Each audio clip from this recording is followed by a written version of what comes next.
Okay. One of the things about making videos is that it's sometimes difficult to get it right the first time.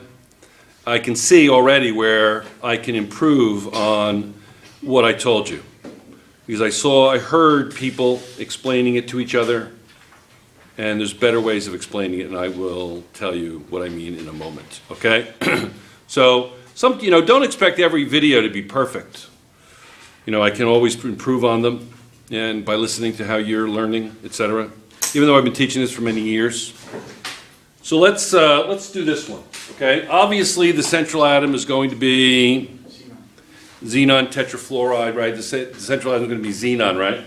So it's going to be xenon, fluorine, fluorine, fluorine, fluorine.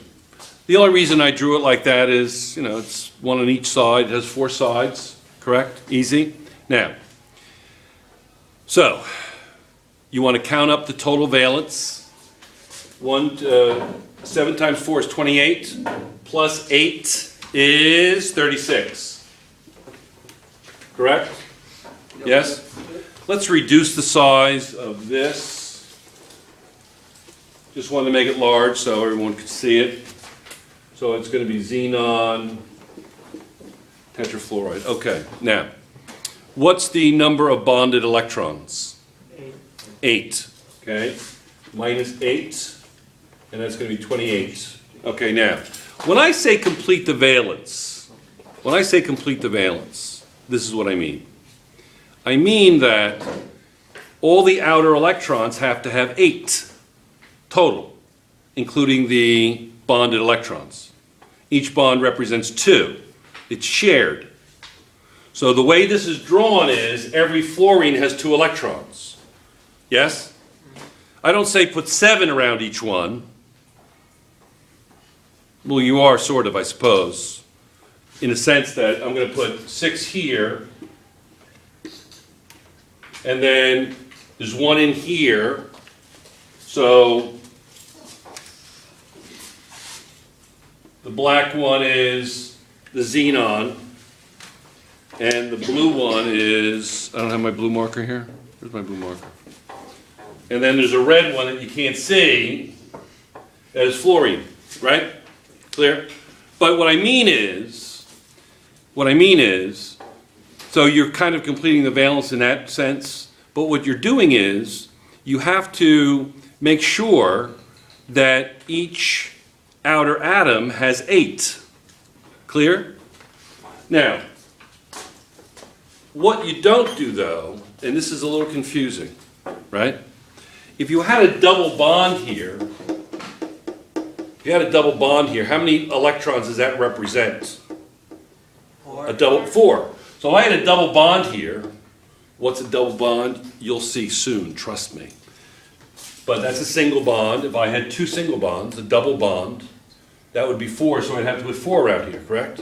Not 6. You don't always put 6. You have to make sure that each one has 8. Is that clearer? Yes, Genevieve, I think you were saying, well, it has 7, and you were doing it the hard way. But just wave your hands. In other words, you were saying it has 7, so you want to make sure it has 7, then the one from xenon. You just make sure they all have 8. Clear? Yes? All right? Now, so I'm not even going to put them all around because they can be understood to be there. So when you get really good at this, you won't even put them there. You know how many are each. You know that each one of these has to have 6 additional ones. 4 times 6 is 24. 4, and then 2. Remember, what did I say? If the central atom is a non-metal, it has to have 8 or greater, correct? Yes? It has to have 8 or greater. And this has what? This has 2, 4, 6, 8, 10, 12. A lot, huh? So what does that look like? Well, that looks like this. Let me get out my my putty, okay? And let me get some pencils and pens here. They took their pencils and pens back. My apologies for not returning them. So let's do this. Let me see. I need some. I need we'll say that pencils are the bonded electrons this time. Is that okay? Just 'cause it's easier to do the pencils. How many you got pencils do you got back there? I'll be right back. Okay. Where'd you get those pencils? You have two right here. No, it's okay.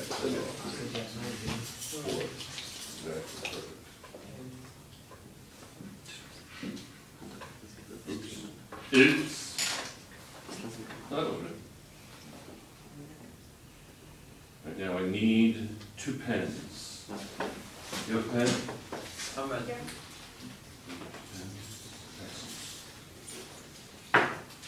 Right! Yeah! Okay, now, this shows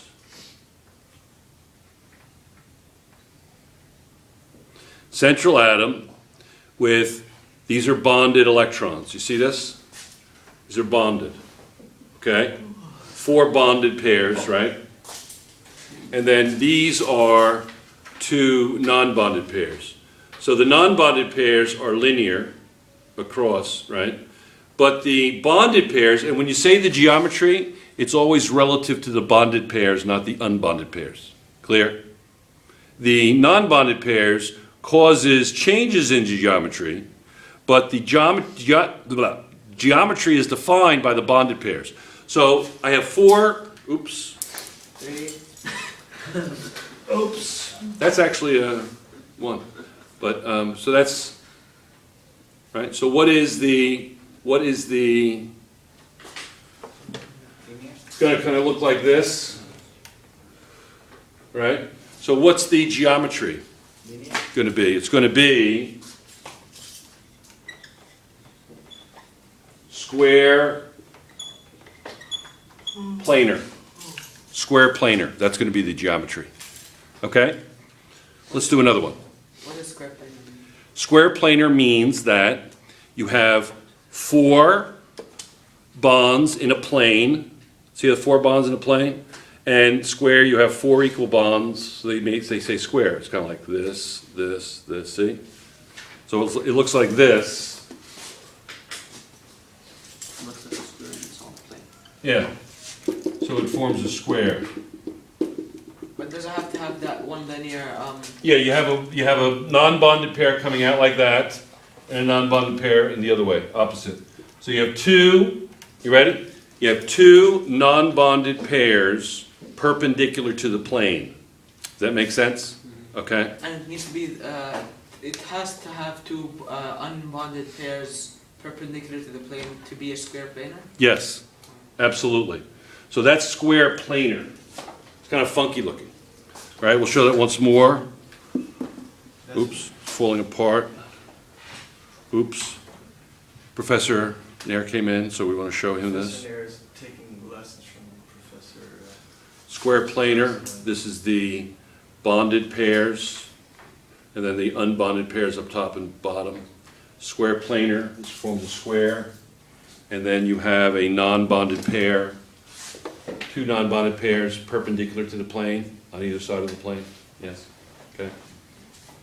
Okay, let's do one that Professor Nair is certainly familiar with. You got work to do? He's doing the budget. No, the budget's done. The budget's done. Oh my God, no wonder why he's wandering around. The budget is done.